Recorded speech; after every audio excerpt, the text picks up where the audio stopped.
Just read an interesting little article posted by Sharon Rondeau, the Post and Mail. This came up on the 2nd of December 2017. Zulu provides new insights on Obama's birth certificate mystery. Part 1. Oh, if it's part 1, it tells me that there's going to be more than part 2, huh? December 2nd, 2017, on this Friday night show, Freedom Friday, host Carl Gallup opened by referencing an article at the New York Daily News, citing an alleged report from an unnamed U.S. senator of a conversation during which President Donald Trump was said to have, quote, revived, end quote, the birther issue, which questioned Barack Hussein Obama's background and birthplace. The YouTube version of the show is here. Links are attached. Article 2, Section 1, Clause 5 of the U.S. Constitution requires that the president be a natural-born citizen, which most Americans believe means, at a minimum, born in the United States. Many others contend that the term signifies a more restricted class of citizen whose parents were U.S. citizens at the time of the candidate's birth, thereby alleviating any question as to the national allegiance. The Eighth Circuit Court of Appeals changed that to allow anyone's parents to be born anywhere if they're presidential candidates. Totally insane, for the reasons that are just given, thereby alleviating any question as to the national allegiance. In 1958, the World Book Encyclopedia stated that a presidential candidate must be born in the United States. The entry further reads, citing the other provisions of Article 2, quote, a person born of American parents in another country, such as Canada or France, will not be eligible for election.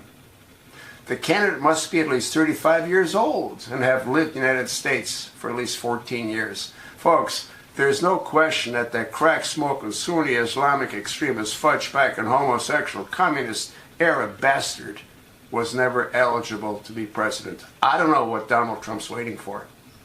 As president of the United States, he has to have unbelievable power to unravel the rat's nest. He needs to order all of the Occidental records and all the Harvard records have to be released to the American people. He also has to provide us with that list of all those senators and congressmen that resulted in a $17.2 million payout.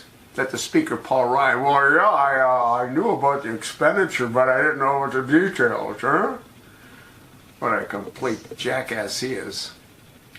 Donald Trump needs to prove to the American people that he's not the 45th president. He's the 44th president, because we didn't have a 44th president. And Obama needs to be rounded up,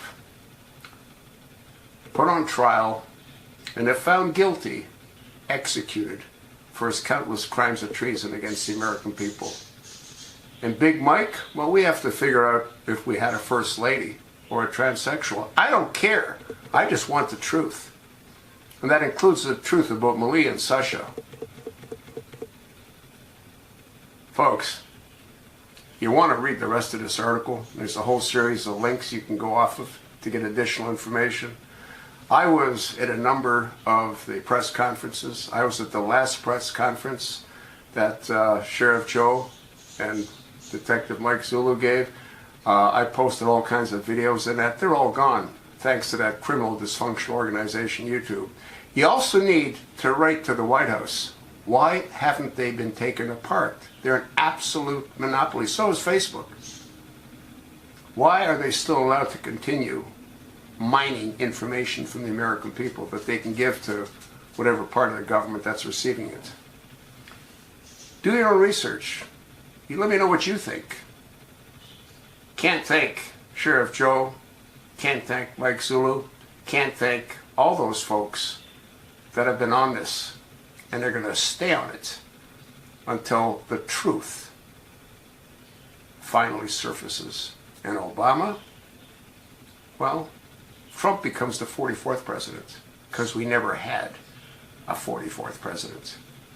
we had a Muslim, Trojan horse Arab. That's sort of what I think. Read the article, check all the other links, and you let me know what you think. Thanks for listening.